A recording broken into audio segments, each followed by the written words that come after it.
within the cellar of a boarded-up Victorian home located in Salem County, New Jersey. A team of construction workers uncovered something powerful enough to bring tears to the eyes of adult men. Concealed behind a partition covered in disintegrating silk were numerous pictures showing the faces of children. However, these were not your typical family pictures. Every single image displayed the same unnerving malformation, the same contorted facial characteristics, the same vacant, perceptive eyes that appeared to track your movement around the space. Written on the reverse of each picture in dimming penmanship was the identical last name, Ashford. As the investigation progressed, one inquiry persistently surfaced. Assuming this collection represented their familial heritage, what became of the youngest descendant? The child who entered the world in 1952, the one whose existence the documents confirm, yet who never appeared in any picture, the individual referred to as the final born. Greetings, everyone. Before we begin our story, please remember to show your support by liking the video and subscribing to Fear Lit. Also, tell us in the comments where you're joining from and what time it is for you. Doing this tells YouTube you want more content like this from our channel. The Ashford lineage appears more like the most dreadful scenario from a medical manual. For more than 200 years, this formerly distinguished family engaged in a custom that civilized society chooses to ignore. A pattern of deliberate intermarriage so extreme it would horrify even the most remote mountain villages. What originated as a rich merchant clan strategy to safeguard their riches, transformed into a hereditary affliction that resulted in offspring who spent their whole lives concealed from public view. This custom commenced in a seemingly harmless manner in 1789, when Jeremiah Ashford, a prosperous fabric trader, orchestrated the marriage of his daughter to her first cousin to ensure the family's swiftly accumulating assets remained with relatives they could trust. The strategy succeeded. Their fortune was retained within the family, and their textile business grew across 3 states. Yet, achievement can foster fixation, and the Ashfords grew certain that their financial success was intrinsically tied to maintaining an uncontaminated lineage. By the 1820s, unions between first cousins had been established as a family custom. By the 1850s, the family was resorting to marriages between second cousins whenever first cousins were not an option. By the 1880s, they had formulated their own distorted system of genealogy, meticulously monitoring ancestry to guarantee the highest level of purity, while preserving just sufficient genetic variation to have children who survived. What eluded their tracking, though, were the accumulating genetic repercussions, amassing like a toxin within their DNA. The offspring resulting from these pairings were not merely physically malformed. They possessed something much more alarming. Local residents spoke quietly about their intellect, characterizing it as both exceptionally bright and profoundly unnatural. These children had the ability to solve complicated arithmetic problems mentally before reaching the age of 5, yet they also held conversations with vacant spaces as if speaking with beings who were not there. They sketched images of objects they could not have seen, locations that were not real, and individuals who had passed away long before their own birth. The family's doctor, Dr. Edmund Hayes, observed in his personal diary that the Ashford children had a cognitive ability that appeared to exceed normal human limits, yet was confined within physical bodies that nature never meant to exist. By the turn of the century, the Ashford property had transformed into something halfway between a grand home and a hospital. Hallways were filled with wheelchairs made to order. The eating areas were equipped with specially created feeding devices. Furthermore, in the family's section, several chambers had been built without any windows, not for seclusion, but because direct sunlight appeared to cause the children physical discomfort. The household employees, all bound to silence by generous financial compensation and meticulously drafted agreements, spoke in quiet voices about the noises that reverberated through the corridors after dark. Margaret Ashford, born in 1878 from the pairing of two second cousins, reached the age of 43. Even though medical professionals did not expect her to live through her youth, her back was curved in a manner that contradicted medical science, and her head had taken on a strange, lengthened form that necessitated specially made garments and furniture. But Margaret had a capability that frightened her own relatives. She could foresee deaths, not just any deaths, particular deaths, predicting the precise time and cause. Her personal journal, found many years afterwards, included notations such as, "Uncle Thomas will choke on his morning coffee at 8:47 a.m. on Tuesday, and the postman will be struck by lightning on Thursday afternoon while delivering Mrs. Henderson's pension check." Her predictions were invariably accurate. The family's efforts to conceal their expanding group of genetically compromised children grew more and more intricate. They built subterranean passageways linking their various holdings, enabling relatives to travel between structures without being observed. They hired a personal doctor whose practice was limited to the Ashford property and who received such substantial payment that his silence was guaranteed. They even acquired the town's newspaper to stop any unflattering reports about their clan from being published. Yet the most alarming feature was not their bodily disfigurements or paranormal talents. It was their conscious understanding of their own condition. Correspondence between relatives unearthed in the mansion's records showed children who comprehended precisely the reason for their physical appearance. A 10-year-old boy named Benedict Ashford wrote to his cousin mother in 1903, "I know what you and father did to make me this way. I know why my brothers look like broken dolls. I know why we can never leave this house. But what I don't understand is why you keep making more of us." The letter was discovered with an answer penned by his mother, which read, "Because we must.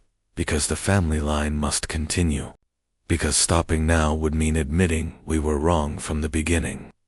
The images convey a narrative that language cannot fully express. Each successive generation of Ashford children appeared progressively less human. The initial pictures from the 19th century depict children with mild irregularities, faintly unbalanced faces, abnormally big brows, or eyes that were slightly misaligned. However, by the 1920s, the pictures become challenging to view, with skulls that swelled in unnatural directions and limbs that twisted at angles not found in nature. And perpetually, without exception, there were those eyes knowing, conscious, and brimming with what can only be called a timeless grief. The family's photographer, a man called Hinrich Folker, who was the sole photographer for the Ashfords for more than 3 decades, maintained meticulous records for every sitting. The entries in his journal grow progressively more troubled as time goes on. The newest child, Constance, born 1924, cannot hold her head upright for more than a few seconds. Yet, her eyes follow my movements with an intensity that makes my hands shake. When I developed the photographs, I found something peculiar. In every single image, she appears to be looking directly at the camera. Even in shots where I captured her in profile, it's as if she can see through the lens directly into my soul. What rendered these children even more disconcerting was their synchronized conduct. Household staff reported that the children would occasionally all cease activity at the same moment and look toward the same vacant section of a room. They would laugh in unison at humor that no one else could perceive. They would weep simultaneously when no tragic event had taken place. Dr. Hayes recorded occurrences where children born years apart would complete one another's statements, despite having no prior interaction. It was as though the concentrated genetics had not only connected them physically, but had also somehow joined their consciousnesses across time and distance. The family's financial means enabled them to accommodate these children's bizarre requirements. When a 12-year-old boy named Bartholomew formed a fixation with gathering deceased birds, they employed a full-time taxidermist. When his sister Cordelia started communicating only in what seemed to be Latin, despite having no instruction in the language, they summoned a priest, who subsequently had a total mental collapse after a single afternoon in her presence. The children were not just physically unusual. They seemed to inhabit a reality that intersected with our own, but also reached into dimensions the human mind is not designed to access. By 1930, the Ashford family had brought 43 children into the world over 5 generations of purposeful inbreeding. Out of those 43, a mere 12 had lived to become adults, and not a single one had ever been viewed by anyone outside the family. The residents of Salem County were aware of the Ashfords' existence. Their wealth continued to affect regional governance and commerce, but the family itself had turned into a kind of local myth. Adults used them as warning stories to prevent children from venturing too near the property. "Don't go near the Ashford place," mothers would caution, "or you might see something you can never forget." The official investigation was concluded in 1978, with the final child declared legally deceased despite the absence of a body. But the narrative does not conclude there. It never truly concludes with cases of this nature. Over the last 45 years, there have been reports of sightings, always within Salem County, always after dark, and always described identically. A figure that moves like a person but doesn't appear quite correct, seen at the tree line or fleetingly in the peripheral vision of motorists on rural routes. Local first responders have an unspoken procedure they do not share with outsiders. When they get reports of an unusual individual seen close to the old Ashford land, they answer in teams of 2, never solo. They carry additional flashlight batteries, because electronic devices often fail in that vicinity, and they absolutely never, under any conditions, try to approach or interact with anything they might find. Officer Janet Morrison, a 23-year veteran of Salem County, spoke off the record about these events. "We get 3 or 4 calls a year, always the same description, always the same location. We go out, we document what we can, and we leave. Nobody talks about what we see out there because, honestly, nobody would believe us if we tried." The most troubling aspect is not the sightings themselves, but their impact on those who witness them. Individuals who report seeing the figure frequently develop the same symptoms experienced by the original estate staff: shared dreams, awareness of information they've never learned, and an irresistible urge to go back to the location of their sighting. Dr. Rachel Stevens, a psychiatrist who has cared for many of these witnesses over time, has recorded a pattern that contradicts medical explanation. These individuals develop what I can only describe as inherited memories. They begin having detailed recollections of events that occurred before their birth, specifically events related to the Ashford family history. They know things about that basement room that were never made public. They describe the sounds, the smells, even the feeling of scratching at those walls, as if they had personally experienced 23 years of isolation. The Ashford estate still stands, though the county has deemed it unsafe for over 30 years. The basement room remains just as investigators found it in 1975, with the door still wide open. Local adolescents occasionally dare one another to stay a night on the grounds, but these dares always conclude identically. The youngsters come home before midnight, visibly distressed and unwilling to talk about what happened. Parents have learned not to inquire. Some understanding, they have realized, is too hazardous to share. If you found this account unsettling, you should be aware that the Ashford case is still technically open despite its official status. Somewhere in Salem County, an entity created through centuries of genetic concentration continues to live. Something that spent its formative years comprehending human consciousness from total seclusion. Something that may have acquired abilities we cannot comprehend, developed in ways we never meant for it to develop. The final child of the Ashford lineage is still at large, still acquiring knowledge, still changing. And after almost 50 years of liberty, it may at last be prepared to interact with the world that created it, then attempted so hard to erase its existence. Certain family mysteries are interred with valid justification, and some mysteries, regardless of how deeply you hide them, will always find a way to re-emerge. The first confirmed interaction, did not occur with a search party or a curious teenager, but with technology. In the fall of 1982, the Salem County power grid experienced a series of unexplained, localized blackouts. The outages formed a perfect circle, centered on the old Ashford estate. Engineers sent to repair the substation found the equipment physically undamaged, but their diagnostic laptops displayed lines of code that shouldn't have existed, recursive algorithms that one programmer described as a love letter to entropy. When the systems were rebooted, a single low-resolution image was found saved to the hard drives of every device connected to the grid that night. It was a child's drawing, rendered in pixels, of a face looking out from a dark rectangular opening. The sightings grew bolder, but also more refined. A night watchman at a pharmaceutical plant 10 miles from the estate reported seeing a figure standing motionless under a security light. He described it as a person wrapped in shadows that didn't move right. When police reviewed the security footage, they found not a figure, but a 3-second burst of static, during which the audio recorder picked up a clear, melodic humming of a tune no one could identify. The watchman, a former Marine with no history of psychological issues, resigned a week later. His wife told investigators he would now only sleep in a locked closet and had developed a perfect, if inexplicable, understanding of celestial navigation. The shared dreams evolved from a passive experience to an interactive one.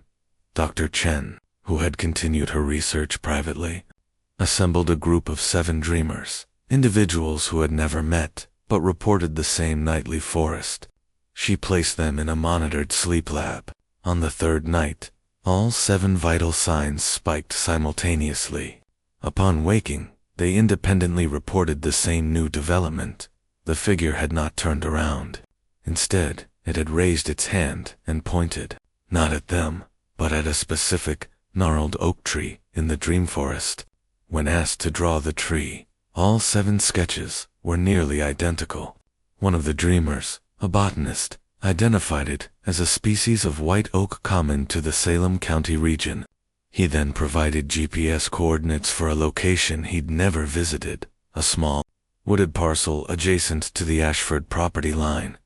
The local authorities, now acting on Dr. Chen's unofficial tip, were reluctant to investigate. It was a team of paranormal researchers, led by a stubborn woman named Anya Sharma, who finally went to the coordinates. They found the oak tree, and at its base, partially buried in the leaf litter, was a small, carefully arranged collection of objects. A tarnished silver spoon from the Ashford estate, a perfectly preserved bird skeleton, and a modern geological survey map of the county. On the map, a single location was circled, not in ink, but in what appeared to be dried, reddish-brown clay.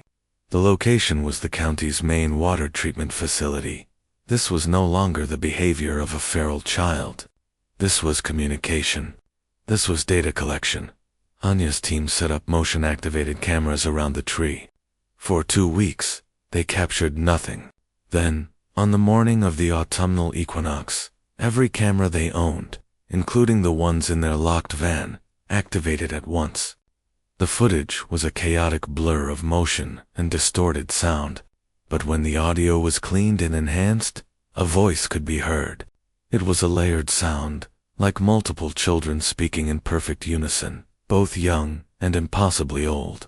It spoke only 4 words before the feed cut to static. "The water is wrong." Alarmed, Anya bypassed the skeptical local officials and went straight to the state environmental agency. Using the whispered warning as justification, they ran a full battery of tests on the county's water supply.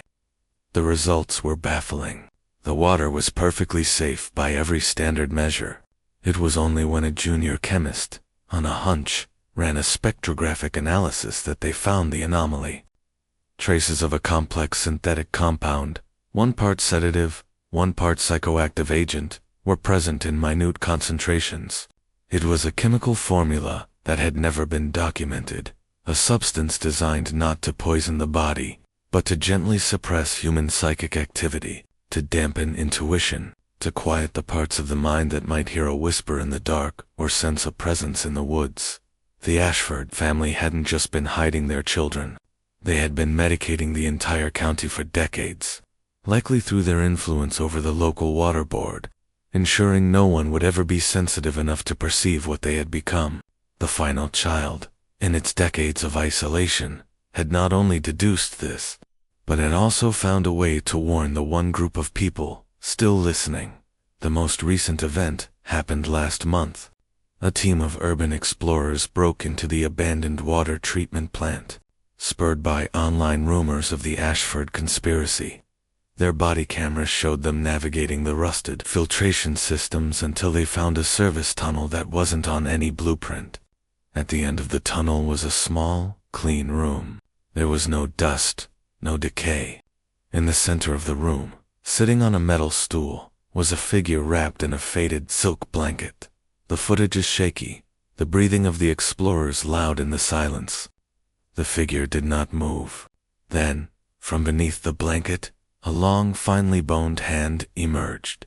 Its fingers were too jointed, its proportions subtly off. The hand pointed to the oldest member of the group, a man named Leo. The layered choral voice filled the room, seeming to come from the very walls. "You have a daughter. She is sick. The doctors are wrong. It is not in her lungs. It is in the water she drank at school. Test for the silver compound." The figure then retracted its hand and became still once more. The explorers fled. Leo, terrified but desperate, followed the advice. The doctors, initially skeptical, found the obscure metallic compound the voice had described. They changed her treatment, and his daughter is now expected to make a full recovery. The delivery that altered everything occurred on a winter evening in 1952. Evangeline Ashford, herself the outcome of 3 generations of cousin marriages, began her labor during the most severe snowstorm the county had ever experienced. The family's private doctor could not get to the estate, leaving Evangeline assisted only by her cousin husband Marcus and the property's longtime housekeeper, Mrs. Cordelia Blackwood. What came into the world after 18 hours of labor was something that caused even this family. Familiar with genetic animalth, only eyewitness description of that night comes from the testimony of Mrs. Blackwood, given to investigators years later. "I delivered dozens of Ashford babies over my 30 years with the family. I thought I'd seen everything their bloodline could produce. But when that child finally came into the world, Mr. Marcus took one look and immediately covered it with blankets. He wouldn't let me clean it, wouldn't let me weigh it, wouldn't even let me confirm whether it was breathing. He just kept repeating, 'No one can ever see this one. No one can ever know this one exists.' The infant, whose sex was never entered into any formal records, was taken directly to a specially built chamber in the mansion's cellar. Unlike the other Ashford children who resided in the main house despite their deformities, this last child was totally separated from the rest of the family. Meals were passed through an opening in a metal door. A separate chute was used for removing waste. After the child was placed inside, no person ever went into that room again. And based on the estate's documents, no human ever looked upon the child's face again after that initial night. But the child was not quiet. Employees mentioned hearing noises from the basement that were impossible to describe. Not exactly weeping, not exactly singing, but something that seemed to blend both human and non-human sounds. Mrs. Blackwood characterized it as the sound you might hear if angels were drowning. The noises would commence each night at precisely 7:47 p.m. and would not stop until daybreak.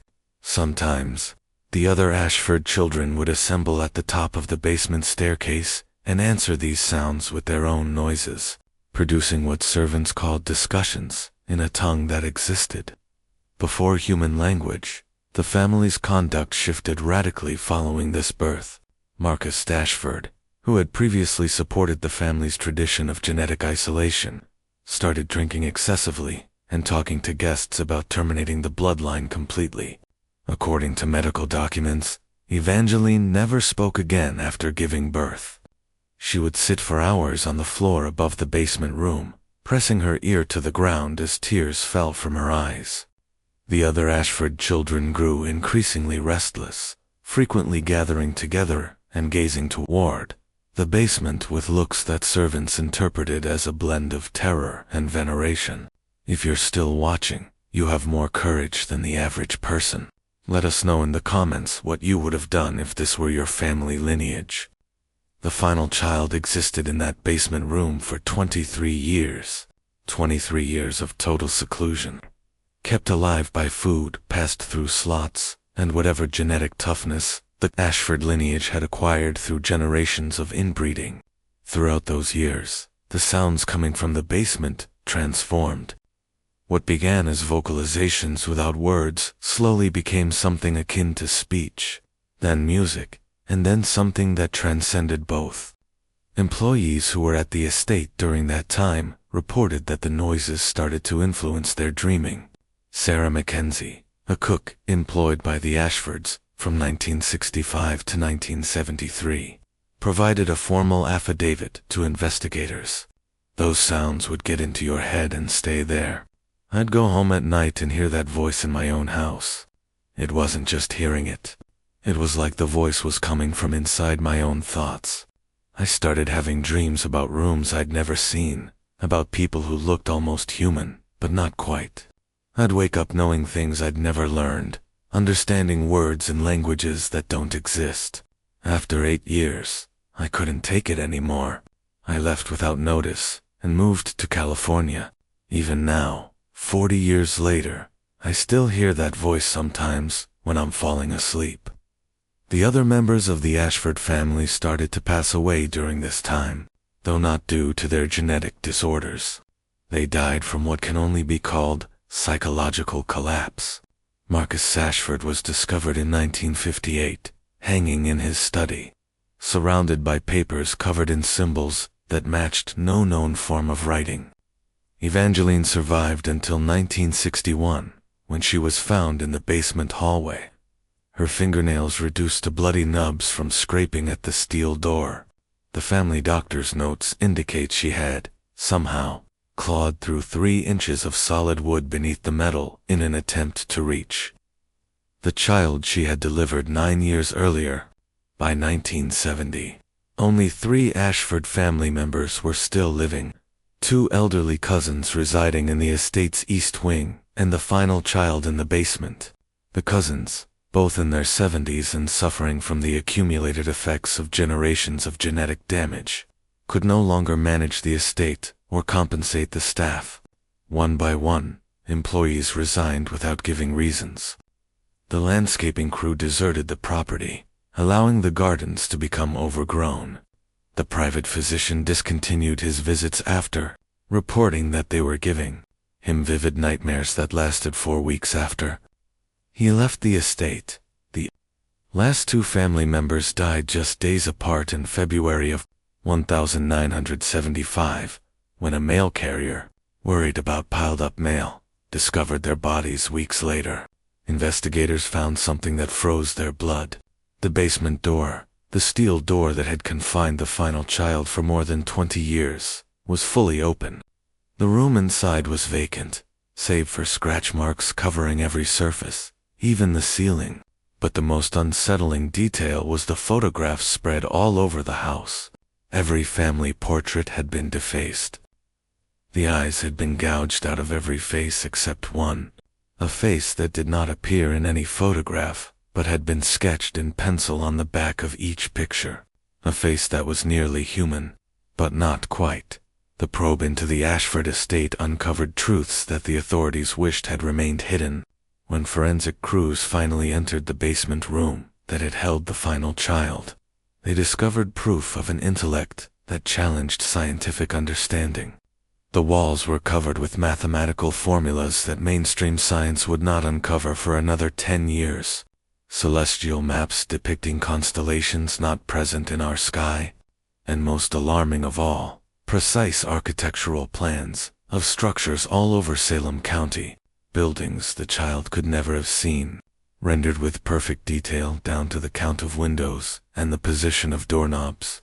Detective Raymond Holbrook, the head of the investigation, kept thorough notes that were classified for 3 decades before being given to researchers. We brought in experts from 3 universities to examine what we found in that room. The mathematics professor from Princeton broke down crying and refused to continue after the first day. The astronomer from Yale took one look at the star charts and immediately requested a transfer to another case. But it was the psychiatrist who disturbed me most. Dr. Elizabeth Warren examined the drawings for less than an hour before packing up her materials and leaving. When I asked her for a preliminary assessment, she just looked at me and said, "Detective, whatever lived in this room knew things about human consciousness that we're not supposed to know. Things that could fundamentally change how we understand reality itself." The hunt for the final child started right away, but it was different from any missing person case in history. How do you look for an individual who was never formally recorded? Someone whose physical description was only known to people who were now deceased. Someone who had spent more than 20 years in total isolation, possibly evolving in manners no human had ever done before. The FBI entered the investigation after local law enforcement confessed they were completely overwhelmed. But the oddest part of the search wasn't what the investigators discovered. It was what discovered them. Within weeks of starting their investigation, team members began experiencing collective dreams. Always the same dream. Walking through a forest at night, pursuing a figure that remained just outside their flashlight beams. The figure was human in shape, but it moved incorrectly, as if its joints bent in ways human joints should not. In every dream the figure would eventually turn around, and the dreamer would see a face that was almost recognizable, almost human, but essentially wrong in ways that caused them to awaken in terror. Dr. Margaret Chen, a forensic psychologist hired to assess the investigation team, recorded something never before seen in her 30 years of practice. 5 different investigators working different shifts, who had not discussed their personal experiences, reported identical dreams happening on the same nights. This isn't psychological suggestion or group hysteria. This appears to be some form of shared unconscious experience that has no basis in established psychology. Whatever connection existed between the Ashford children seems to have extended beyond the family bloodline and begun affecting anyone who spends significant time investigating their history, to shrink back in utter terror. The final child is no longer just a ghost story. It is a presence. It is learning, not just about us, but for us. It sees the things we have forgotten how to see. It is correcting the mistakes of its family, not by hiding, but by revealing truths we buried long ago. It is still out there, and it is just beginning to speak. The story isn't over. It's entering a new chapter, and if you listen closely, in the quiet of the night, you might just hear it turning the page. Leo's daughter's recovery was documented, miraculous and medically inexplicable. The specific silver-based compound she had ingested wasn't listed in any toxicology database. It was a proprietary chemical once used in an now-defunct industrial process owned by an Ashford shell corporation in the 1960s. The final child hadn't just diagnosed her. It had reached back through decades of forgotten corporate history to find the answer. This event created a schism in the small community of those who knew. For some, like Anya Sharma's team, it was proof of a benevolent, if alien, intelligence. For local authorities and the remnants of the old families, it was a deeper, more intimate terror. The thing in the woods wasn't just watching. It was diagnosing, judging, and intervening. It knew secrets about their lives, their health, their history, that they themselves had never known. The shared dreams shifted again. The forest remained, but the figure was no longer at its center. Instead, dreamers found themselves standing in perfectly recreated rooms from their own childhood homes. They would see small, impossible details, a specific crack in the ceiling plaster they'd forgotten, the pattern of a worn rug, a lost toy tucked behind a radiator, and in each dream, they would find a single, new object placed in the room. For one dreamer, a librarian, it was a book on her shelf she didn't recognize, a leather-bound journal with the name Alistair Ashford, 1911 stamped in gold. For another, a mechanic, it was a small, perfectly carved wooden bird on his nightstand, identical to the ones Bartholomew Ashford had collected. These were not threats. They were gifts, clues. The final child was using the shared psychic space, the very network its bloodline had created, as a distribution system for information. Enya's team tracked down the librarian's book. It wasn't in any public record, but they found it sealed in a box in the attic of a historical society, donated anonymously decades prior. Alistair's journal contained no family secrets, no dark rituals. Instead, it was filled with intricate sketches of local flora and fauna, alongside beautiful, sorrowful poems about the sky, a thing he, due to his condition, could never comfortably look upon. It humanized the monster.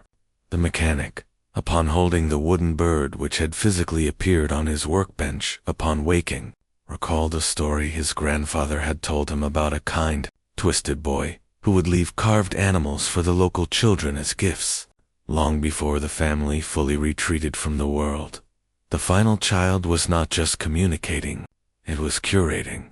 It was rebuilding the Ashford legacy, not as a chronicle of horror, but as a tapestry of tragic, individual lives.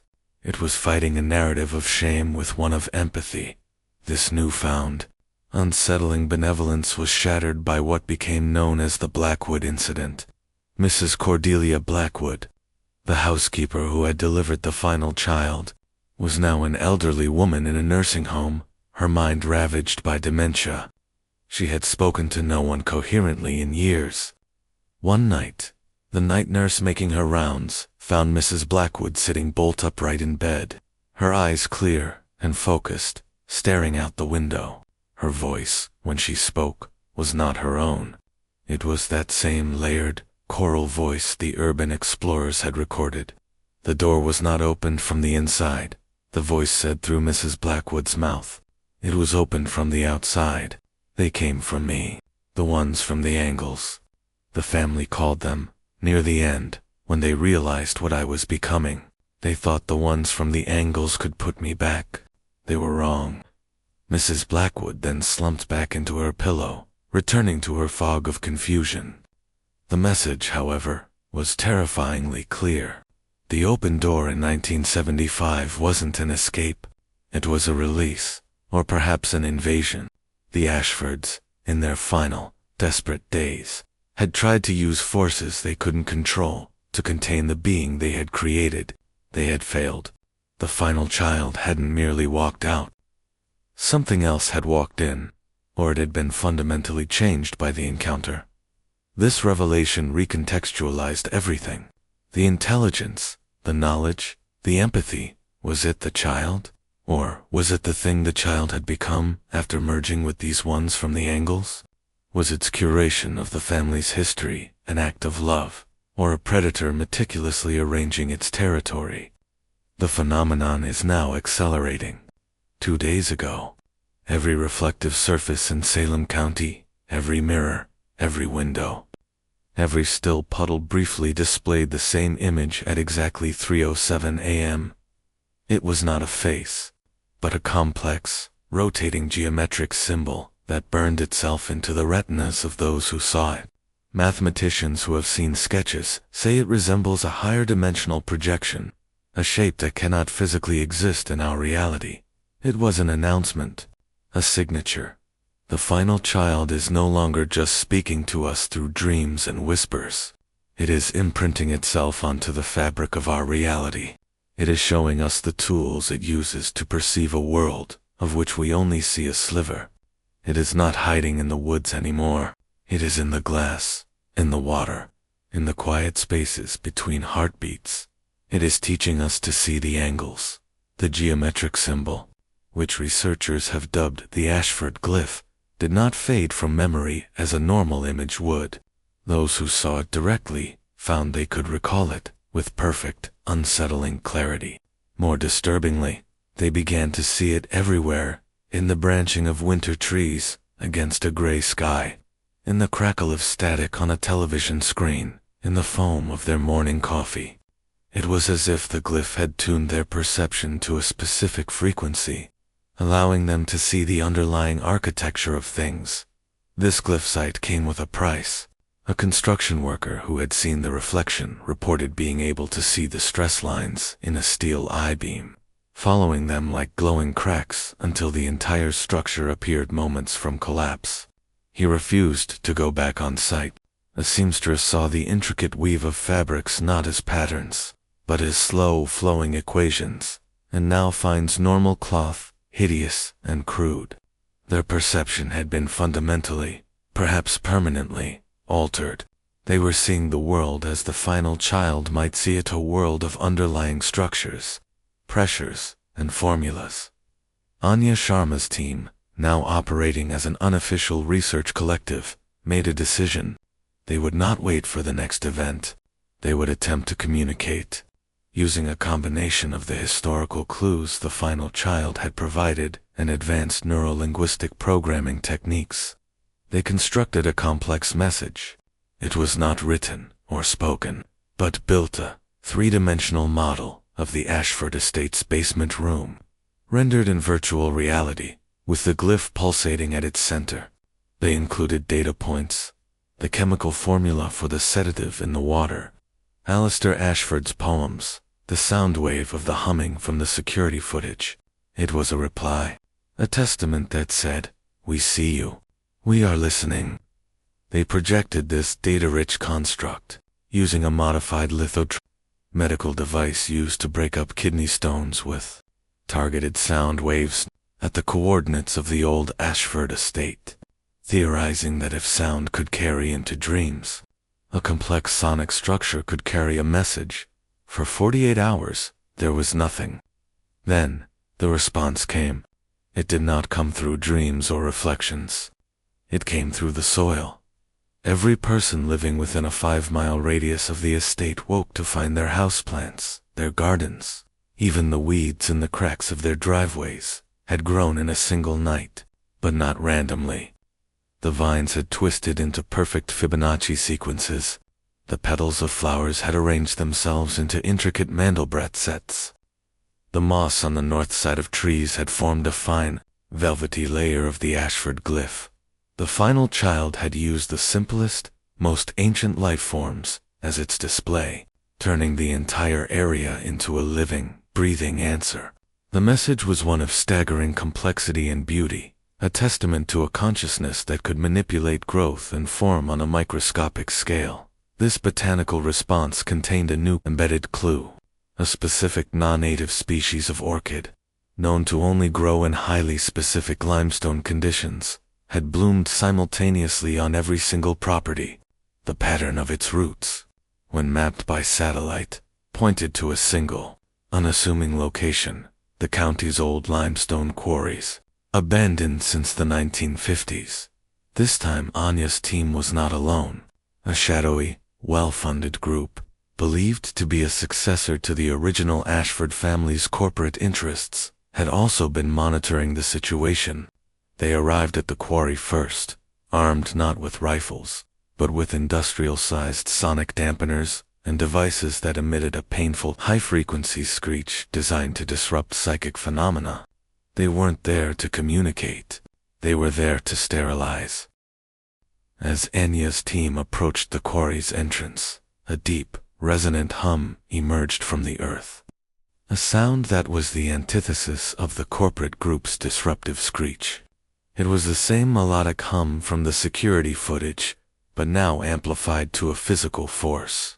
The corporate team's equipment short-circuited, their dampeners overloading in a shower of sparks. The men and women themselves clutched their heads, not in pain, but in overwhelming disorientation. They stumbled away from the quarry, their short-term memories of the event seemingly wiped clean.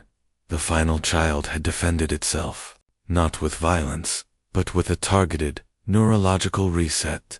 Anya's team entered the quarry unimpeded. Deep within the main cavern, they found not a monster, not a child, but a library. The walls were covered not in scratch marks, but in meticulously etched diagrams, chemical formulas, and star charts that glowed with a faint, bioluminescent fungus.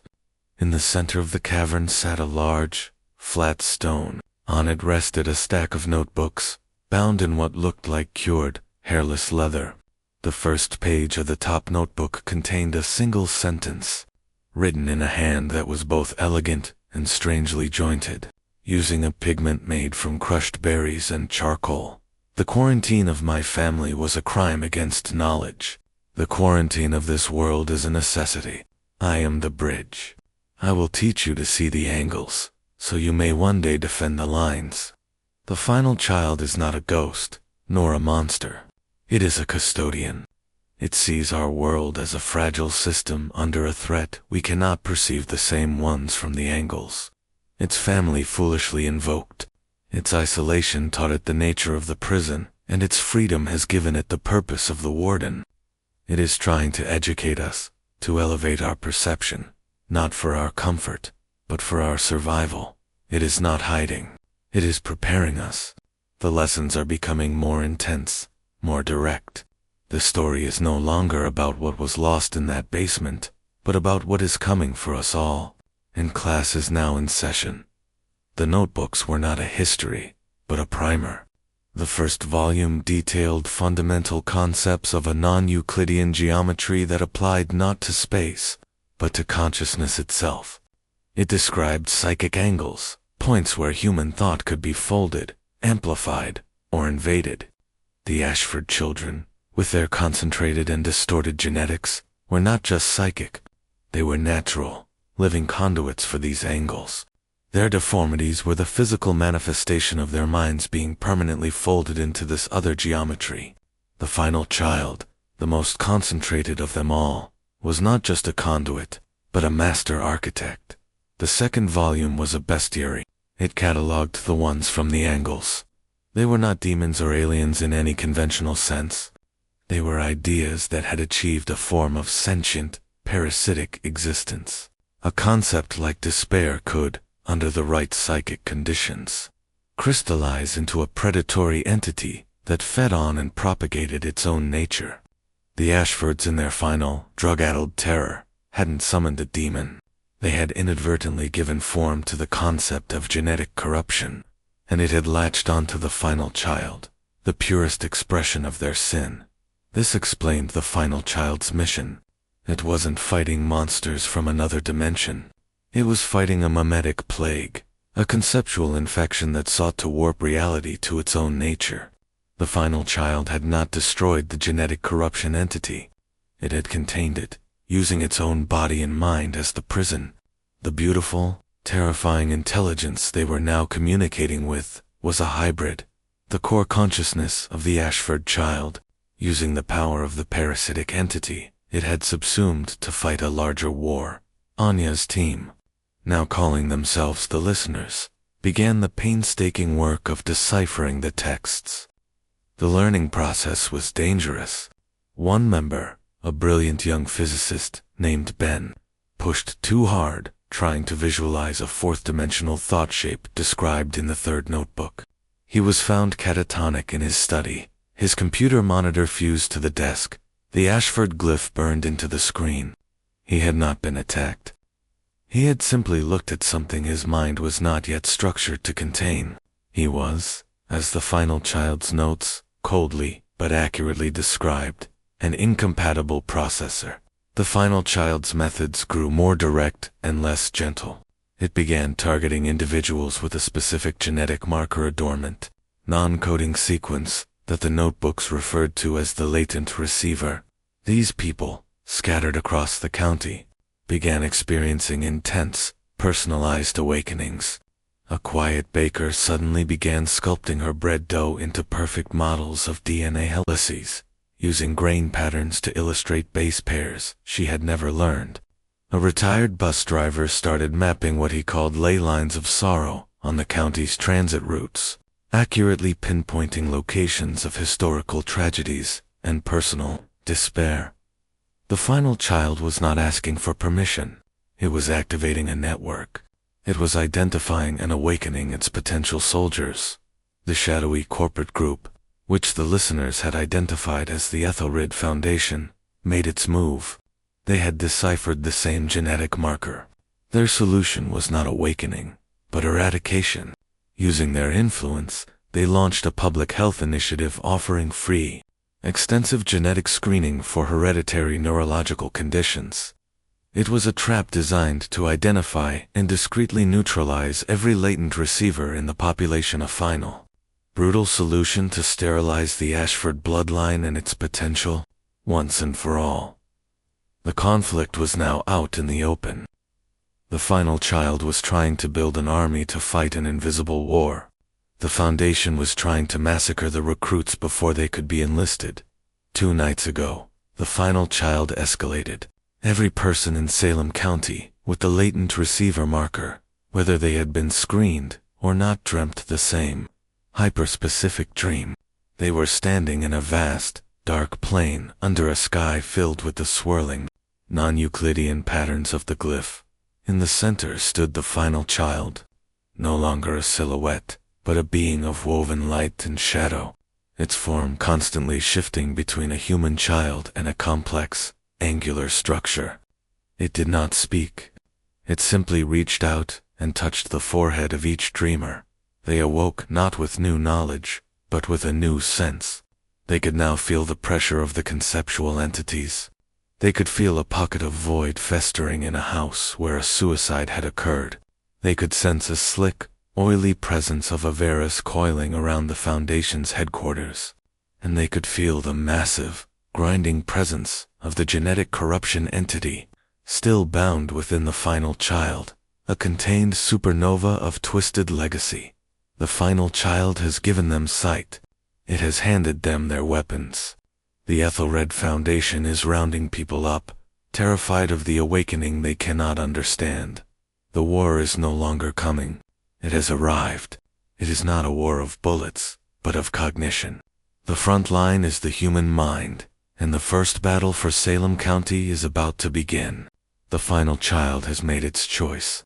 It has chosen its side, and it has chosen ours. The end came not with a bang, but with a silence. The Ethelred Foundation made their final, desperate play. They amassed their forces: mercenaries, armed with sonic weapons, psychologists with hypnotic suggestion protocols, and a massive electromagnetic pulse device at the entrance to the limestone quarry. Their plan was simple: scorched earth. They would erase the final child, the notebooks, and every trace of the Ashford legacy from existence. The listeners and the newly awakened receivers gathered at the tree line, armed only with their altered perceptions. They could feel the Foundation's avarice and fear like a physical stench, a choking miasma that made the air tremble. They could also feel the final child, a calm, brilliant singularity of contained power deep within the earth. As the Foundation forces breached the quarry entrance, the final child acted. It did not attack. It unfolded. For a single, timeless moment, the Ashford glyph did not appear in reflections or dreams.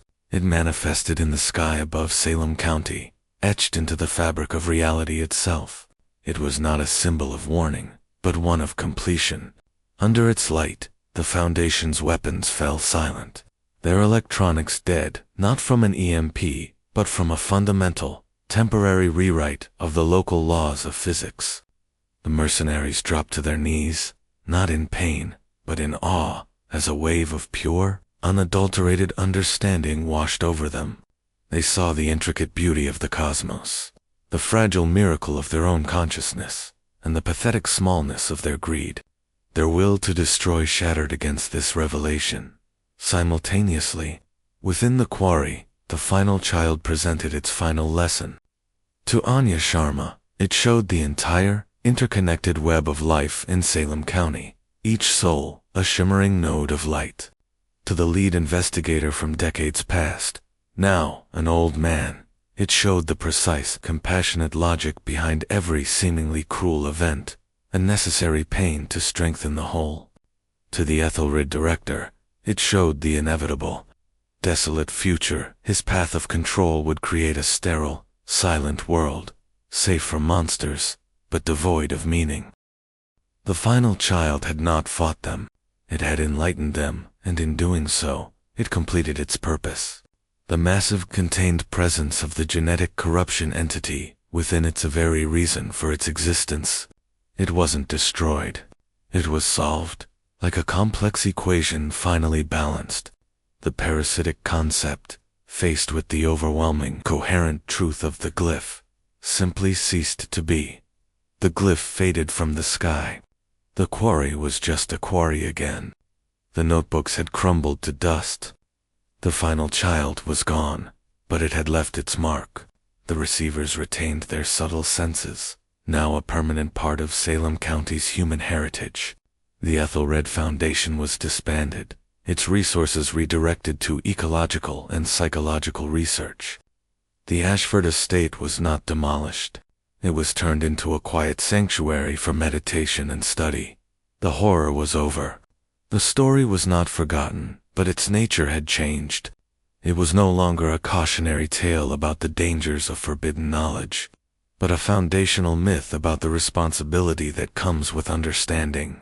The final child, born from a legacy of fear and isolation, had become the key to a deeper connection. Some family secrets are buried for a reason, and some, when they finally dig their way to the surface, bring not a curse, but a reluctant, hard-won salvation. The last Ashford was gone, but the world it left behind was wider, stranger, and more beautiful for having known it. The signal has ended, the understanding remains. This concludes our story. Thank you for listening with Fearlit.g.